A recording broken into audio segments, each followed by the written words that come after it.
ले चलता हूं आपको चिंचोंडी ग्राम में।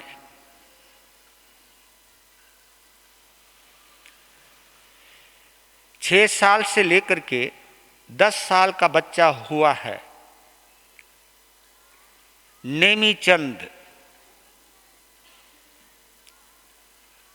और वो इतना विशेष थे। अगर बच्चों में भी बैठते थे तो अलग से नजर आते थे, क्योंकि जिसको कुछ अलग से बनना होता है वो कुछ अलग से ही दिखने भी लगता है।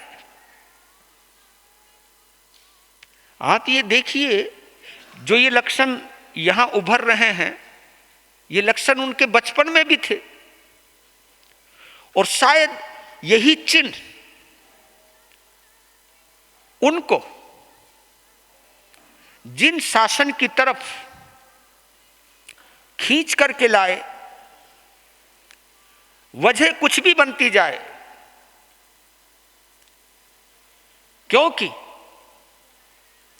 आपके दिलों पर किसने राज करना है,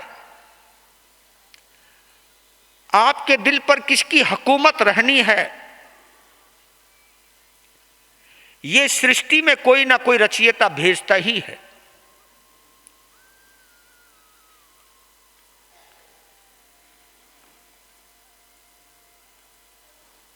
तो जीवन में परिवर्तन कब आया? पिता के गुजरने के बाद और तांगे का पहिया बदन के ऊपर से निकलने के बाद कुछ भी चोट नहीं आना। उस तांगे के ऊपर लोग भी बैठे हैं, और तांगे का पहिया कोई गद्दीदार तो होता नहीं, बड़ा कठोर होता है, और उसका ऊपर से गुजरना, उस शरीर पर कुछ भी नहीं होना, तुम्हें लगता नहीं कि होने वाले महापुरुष की कभी कभी कुदरत भी रक्षा करती है? जिसे सबका रखवाला बनना हो, उसका रखवाला कोई अदृश्य शक्ति जरूर होती है, क्योंकि जब तक उस काम को वो अंजाम नहीं दे देता, तब तक उसकी यात्रा कभी पूर्ण नहीं होती है। वो बात अलग है कि कुछ ऐसे भी प्रतिभाशील होते हैं कि हम जैसे सामान्य 90 साल की उम्र में भी वो काम नहीं कर पाते, जो काम केवल 36 साल की उम्र में भी कर जाते हैं। पूज्यपाद श्री तिलोक ऋषि जी महाराज साहब, उम्र केवल 36 साल की, दीक्षा पर्याय 26 साल का, यानी जिन्होंने 10 साल की उम्र में अपने पिता के साथ दीक्षा ली थी। इधर आचार्य सम्राट गुरुदेव आनंद ऋषि जी के गुरुदेव रतन ऋषि जी ने भी अपने पिता के साथ दीक्षा ली। बस फर्क इतना ही है, तिलोक ऋषि जी उस वक्त 10 वर्ष के थे, रतन ऋषि जी उस वक्त 12 वर्ष के थे, और जब उनके चरणों में आनंद बाबा ने दीक्षा ली, नेमीचंद ने दीक्षा ली, उस वक्त उनकी उम्र 13 वर्ष की थी।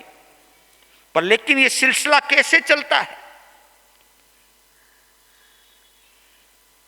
आप पीछे लौट जाएं अपनी कल्पना के आधार पर, क्योंकि आप कल्पना कर सकते हो, अगर आप लोगों ने संतों का विहार करवाया हो, संतों को विहार करवाकर अपने क्षेत्र में लाए हों, तो आप भी सहज उसका अनुमान लगा सकते हो, उसकी कल्पना कर सकते हो कि जैसे ही चिंचोंडी ग्राम वासियों को पता चला कि गुरुदेव श्री रतन ऋषि जी महाराज पधार रहे हैं, ये समाचार चिंचोंडी ग्राम के सभी लोगों के बीच में दौड़ गया। और उस समय की स्वस्थ परंपरा थी कि गांव का मेहमान पूरे गांव का होता था। आजकल तो बट गए भैया, आजकल तो तुम लोग साधुओं को शकल देख देख करके आते हो। बहुत कम होते हैं जो हर जैन संत के लिए उपलब्ध रहता है। लेकिन आप ये सोचते हो और पूछते हो हमारे वाले हैं क्या? जब हमारे वाले हो तो आने की सोचते हो, और जब दूसरे के हो ना छोड़ो और वही संभालेंगे जिनके आए। ये सोच कॉमन सोच बतला रहा हूं, लेकिन गांव की सोच ऐसी नहीं होती थी। जो गांव में संत आता था वो मेहमान नहीं, उनके लिए भगवान होता था और पूरे गांव का होता था। तो पूरा गांव उठ करके रतन ऋषि जी महाराज साहब की अगवानी में 3-3 किलोमीटर 4-4 किलोमीटर, और जो बुजुर्ग थे वो भी चले आ रहे हैं। और देखिए जब कभी आते थे संत गांव में तो 4-4 किलोमीटर से कोई 4 किलोमीटर पे पहुंच गया, कोई 3 किलोमीटर पे पहुंच गया, कोई 2 किलोमीटर पे पहुंच गया, कोई 1 किलोमीटर पर पहुंच गया। यानी पूरी एक लाइन लगी रहती थी। मिलते जाते थे, मिलते जाते थे, जुड़ते जाते थे, जुड़ते जाते थे, जय जयकार करते जाते थे। तो सोचिए मां हुलासा बाई अपने दोनों पुत्रों के साथ गुरुदेव की अगवानी में गई हैं। आप कल्पना कीजिए वो छोटा सा नेमीचंद गुरुदेव को लेने के लिए बड़े उत्साह के साथ, उन नन्ही आंखों ने एक विराट व्यक्तित्व को देखा होगा।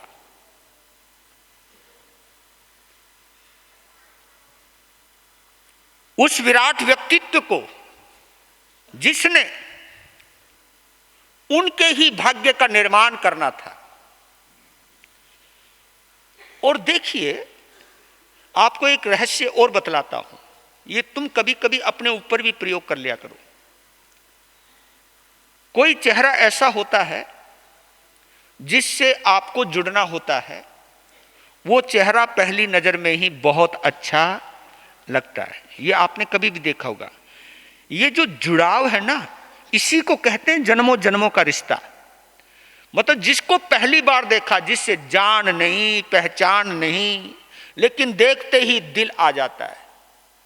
ये तुम्हारे साथ भी हुआ होगा, होता भी है। और कभी कभी ऐसा होता भी है कि जिसने तुम्हारा कुछ नहीं बिगाड़ा, लेकिन उसका चेहरा देखना तुमको अच्छा नहीं लगता। तो ये सब खेल संयोगों के होते हैं। जैसे ही गुरुदेव के ऊपर पहली नजर पड़ी नेमीचंद की, पता नहीं क्या इतना खुश हुआ। देखती बोलिए गुरुदेव श्री रतन ऋषि जी महाराज साहब की। एक छोटे से बच्चे के मुख से एक जयकारा निकला।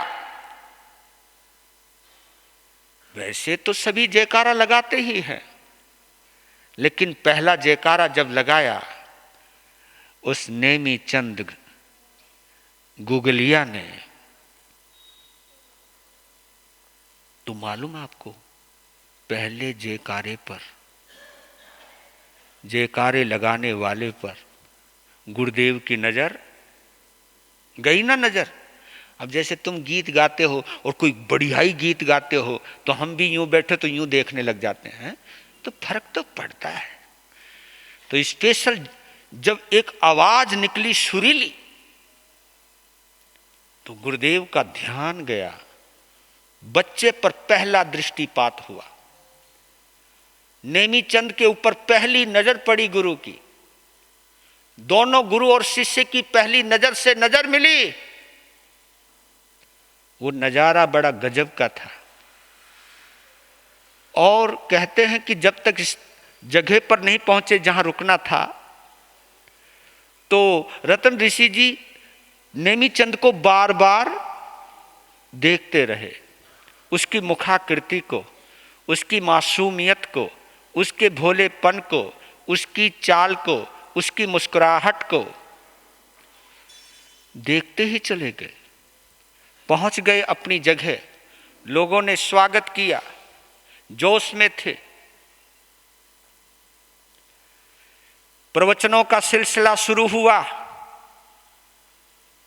और वो दिन में ही प्रवचन होते थे, मैंने बताया। तो दिन में होने की वजह से क्या, तो स्कूल की छुट्टी हो जाती थी। तो बच्चे नेमीचंद खुद भी प्रवचन में आने लगे, उनकी वाणी सुनने लगे, आगे बैठकर समायक करने लगे। अब ये बच्चे तो अपने पैंट पांट में कर लेते हैं समायक, लेकिन उस वक्त मैं बताऊं, ये ड्रेस उस वक्त होती भी नहीं थी। ये ड्रेस जो आजकल आया ना, ये ड्रेस, ये रेडीमेड का जमाना उस वक्त नहीं। ये तो मानोगे ना नू, आजकल तो आदमी रेडीमेड ही करता है। आप लोगों ने भी सोच रखा है धर्म ध्यान भी रेडीमेड हो जाए तो अच्छा है। हाँ, एक जना तो बोला, गुरु महाराज हमारे नाम की 4-5 माला फेर दियो। मैं बोला यार कमाल की बात है। कि गुरु महाराज आपके पेट में हमारा अन्न जावे है ना, है जावे है ना। मैं माला लेके बैठूंगा, पता नहीं माला कैसे पकड़ूंगा, कैसे होंगे भाव नहीं होंगे, तो बस आप हमारे नाम की माला फेर दिया करो। यानी मेरे नाम की समझ रहे हो ना, उसके नाम की नहीं। मैंने कोई बाला साहब नहीं करना। मतलब ये कि जो नौकार मंत्र जो जाप करना चाहते हो आप, वो जाप हमसे करवाना चाहते हो, वो जाप आप कर दो बस। और ये सिलसिला पंडितों ने भी कर रखा है। पंडित कह रखे मैं तेरा 1.25 लाख का जाप कर दूंगा, बस इतना पैसा। कभी कभी साधु साध्वी आपके नाम का जाप करवाते तो तुमसे भी बोल देते हैं संस्था में इतना दे दियो, हो जाता है। तो कहने की बात फिर आता हूं। आना जाना शुरू हुआ। गुरु चरणों में बैठना नेमीचंद को अच्छा लगने लगा। कुछ पाठ सीखे उनसे उन्होंने। तो एक दिन अचानक सिर के ऊपर हाथ फेरा और हाथ में जब हाथ लिया, ललाट को जब पढ़ा, ज्ञानी तो बहुत थे रतन ऋषि जी, वो देखने लगे कि ये बच्चा सामान्य बच्चा, ये विशेष।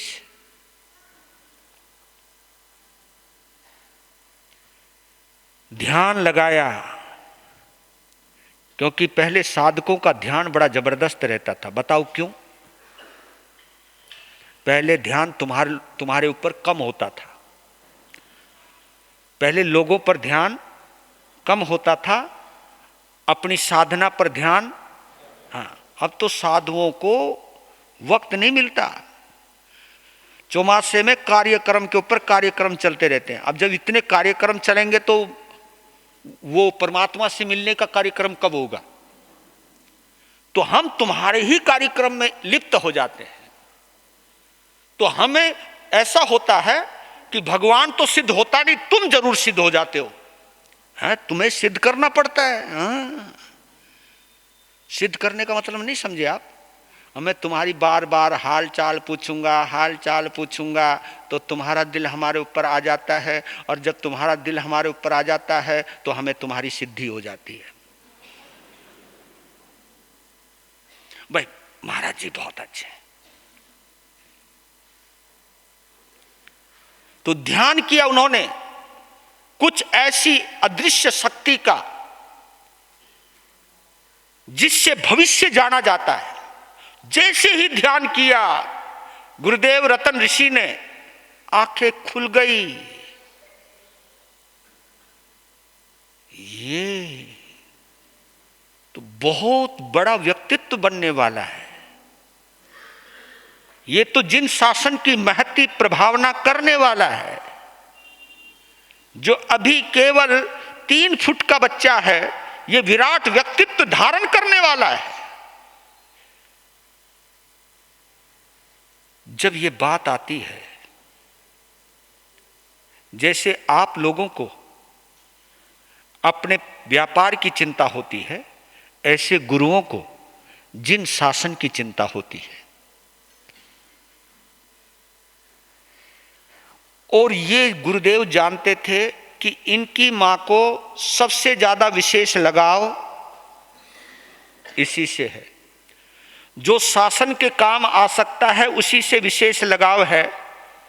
अब मैं क्या करूं इसको। अब देखिए यहां एक और मेंटिलिटी, एक मानसिकता के दर्शन हो रहे हैं।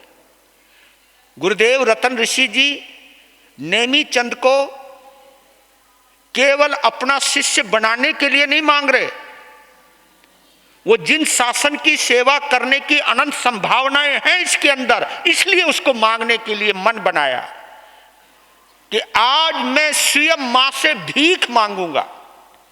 आज तक मैंने गोचरी मांगी है, लेकिन आज शासन के दिपाने वाले इस दिव्य बालक की भिक्षा मांगूंगा।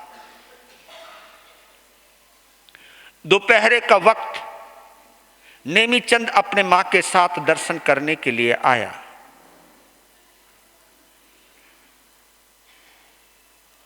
दर्शन करके जब जाने लगे तब गुरुदेव ने कहा,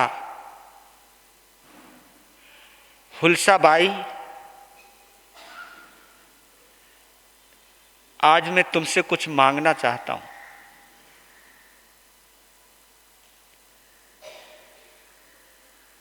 हुलसा के तो हाथ पांव ठंडे पड़ गए। कहा कि गुरुदेव आप क्या हाथ जोड़ के क्यों बोल रहे हो?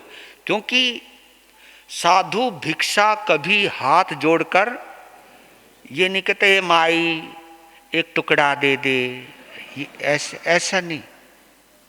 ए माई 2 पैसे दे दे, यही विशेषता संत को भिक्षु बनाती है। बस याद कर लेना, भिक्षु में और भिखारी में यही अंतर होता है। भिक्षु भी मांग कर खाता है, भिखारी भी मांग कर खाता है, लेकिन भिक्षु में और भिखारी में एक अंतर होता है। भिखारी जमा करने के लिए मांगता है और भिक्षु केवल जीवन यापन करने के लिए मांगता है। उसी वक्त के लिए मांगता है, बचाने के लिए नहीं मांगता। वो जमा नहीं करता, जो जमा करे वो भिखारी, और जो केवल उपयोग के लिए मांगे वो भिक्षु। यही अंतर है। गृहस्थ होने की वजह से आपको भी जमा करना पड़ता है, इसलिए आप गृहस्थ में चले गए। लेकिन संत ऐसा होता है जो जमा करने के लिए नहीं मांगता। पहले तो बड़ी विशेषताएं थी। सुई भी घर से ही मांग करके लाते थे। बर्तन, अगर कपड़े धोने के लिए कोई बर्तन है वो भी घरों से ही मांग करके लाते थे। हर चीज घर से ही मांग करके लाते थे। अब तो रखने भी लग गए हम लोग, कपड़े भी एडवांस में रखने लग गए, लेकिन पहले ये व्यवस्था नहीं थी। पहले कम से कम परिग्रह, कम से कम परिग्रह। हम अब आगे की सोचकर मांगते हैं। जमा करने का अधिकार केवल आचार्य को होता है और किसी को नहीं, लेकिन अब हम सभी मांगने लग गए, जमा करने लग गए। इसलिए हम भिक्षु कम भिखारी होते जा रहे हैं। ये कड़वा सत्य हो सकता है और इसे स्वीकार करना चाहिए, क्योंकि जब तक हम इस सत्य को स्वीकार नहीं करेंगे तब तक हमारी भिक्षु वृत्ति की हमें याद नहीं आएगी। लेकिन कहा, हुलसा बाई, आज मैं आपसे एक भीख मांग रहा हूं। आप ये दृश्य देखिए और सोचिए। निष्प्रही व्यक्ति जिसे कुछ नहीं चाहिए, आज वो एक मां के सामने भीख मांग रहा है। वो सोच नहीं पाई कि गुरुदेव ऐसा क्यों बोल रहे हैं। कहा कि गुरुदेव आप ऐसा क्यों कर रहे हो? क्योंकि ये भीख ऐसी है कि तेरा दिल टूट सकता है। क्योंकि मैं जब एक मां की ममता का हिसाब लगाता हूं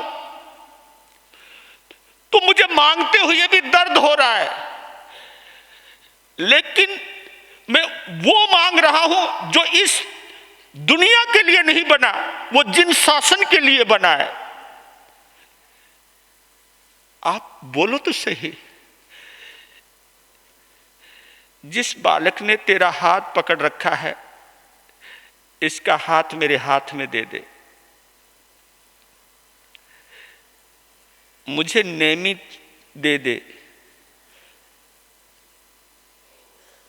आप अपने दिल पर हाथ रखना। एक मां से गुरुदेव नेमी को नहीं मांग रहे, उसके कलेजे को मांग रहे। एकदम तो हिल गई, सक पका गई, मुंह खुला का खुला रह गया। अब गुरुदेव को क्या बोले?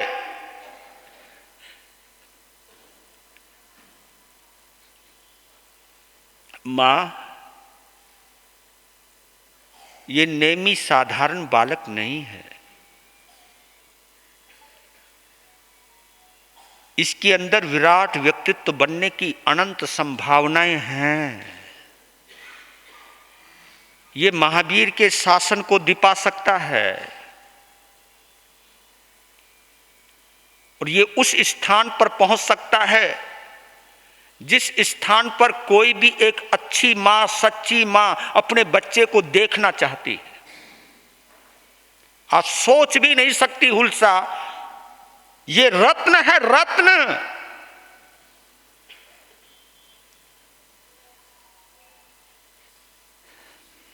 मां चुप हो गई, कहा कि अभी तो नेमी बालक है। मानी यानी उस बात को उसने टालने की कोशिश की। कहा ऐसी कोई जल्दबाजी नहीं है, क्योंकि मां का सवाल है और मैं जानता हूं कि मां का दिल कैसा होता है, और जब से तुम्हारा सुहाग गया है तो सब कुछ तुम्हारी संभावनाएं इसी के ऊपर ही टिक गई हैं, सारी आशाएं इसी के ऊपर टिक गई है। मैं जानता हूं, मैं तुम्हारी आंखों को पढ़ना भी जानता हूं, क्योंकि जितने तुम लाड से इसको देखती हो, इसको तरफ नहीं देखती, तुम अपने उज्जवल भविष्य को देखती हो कि इसको पढ़ाऊंगी, लिखाऊंगी, बहुत बड़ा आदमी बनाऊंगी और जो मुझे बहुत सुख देगा। बस मां, तेरी सोच में मेरी सोच में इतना ही अंतर है कि तू अपने लिए सोच रही है और मैं जिन शासन के लिए सोच रहा हूं। बस तू जा, विचार कर। बच्चे को लेकर घर पहुंच गई। मां उदास है, क्योंकि बहुत जोर लगता रे, बहुत जोर लगता है।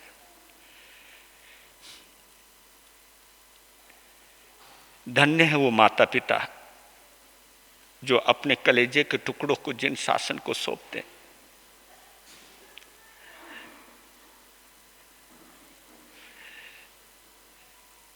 और वो वही सोच सकते हैं जो केवल अपनी नहीं सोचते, शासन की सोचते। और ये दिल, और आज पहली बार नेमी के चेहरे पर लालिमा है, लेकिन बोला कुछ नहीं। तब शाम को मां हुलसा ने नेमी से पूछा, बेटा तू साधु बनना चाहता है? देखो कितनी विनम्रता है उस बालक की, और ये विनम्रता जीवन के लास्ट टाइम तक बनी रही उनकी। इसको कहते कि बचपन की विनम्रता। तब मां को एक ही जवाब दिया, मां अगर आपकी आज्ञा हो तो।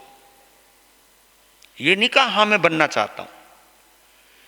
कितना ध्यान होगा उस बालक का कि अगर मैं डायरेक्ट कहूंगा हाँ मैं बनना चाहता हूं तो कहीं मेरी मां का दिल, और क्योंकि जिस मां ने मुझे जन्म दिया है, जिस मां ने मेरे लिए हर तकलीफ को भी मुझको आगे रख करके सहन कर गई, मेरी वजह से मेरी मां को कोई तकलीफ नहीं होनी चाहिए।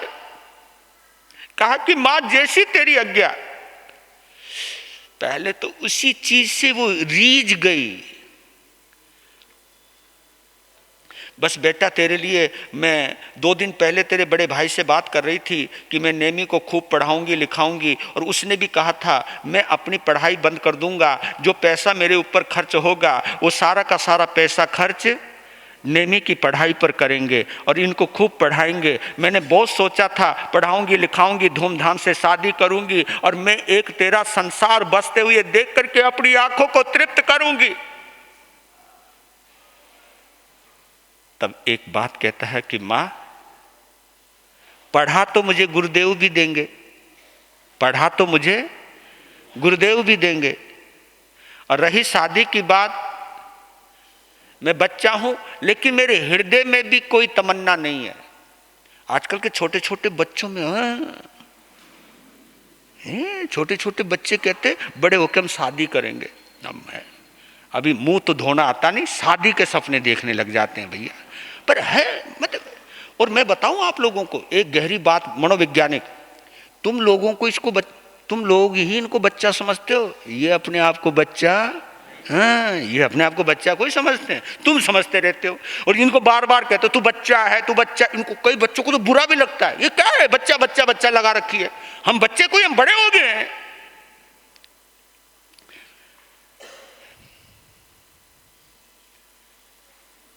दिल कुछ पक्का करने लगी।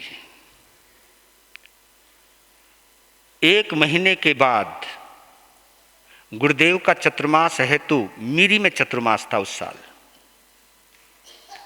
और मीरी चिंचोंडी के पास ही है। मीरी में चतुर्मास था गुरु रतन ऋषि जी का। जब वो बिहार हुआ चतुर्मास हेतु,